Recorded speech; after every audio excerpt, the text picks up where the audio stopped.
బులెటిన్లో బ్రేకింగ్ చూస్తున్నాం. వికారాబాద్ జిల్లా లగచర్లలో కలెక్టర్ అధికారులపై రైతుల దాడి కేసులో మరో కీలక పరిణామం చోటు చేసుకుంది. బాధిత రైతుల ఫిర్యాదు మేరకు ఘటనను సుమోటోగా స్వీకరించిన జాతీయ మానవ హక్కుల కమిషన్ 2 వారాల్లోగా సమగ్ర నివేదిక ఇవ్వాలని Telangana chief secretary Shantikumari DGP Jitender కు నోటీసులు జారీ చేసింది. కాగా ఫార్మా కంపెనీ భూ నిర్వాసితులు తమకు న్యాయం చేయాలని కోరుతూ ఈ నెల 18న ఢిల్లీలోని జాతీయ మానవ హక్కుల కమిషన్ను ఆశ్రయించారు. దీంతో వారి అభ్యర్థనను పరిగణలోకి తీసుకున్న ఎన్హెచ్ఆర్సీ తాజాగా సీఎస్ డీజీపీలకు నోటీసులు జారీ చేసింది.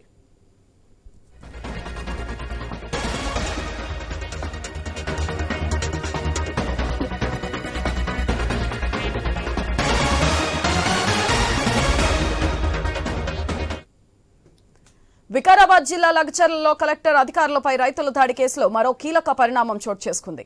బాధిత రైతుల ఫిర్యాదు మేరకు ఘటనను సుమోటోగా స్వీకరించిన జాతీయ మానవ హక్కుల కమిషన్ 2 వారాల్లోగా సమగ్ర నివేదిక ఇవ్వాలని Telangana chief secretary Shantikumari DGP Jitender కు నోటీసులు జారీ చేసింది.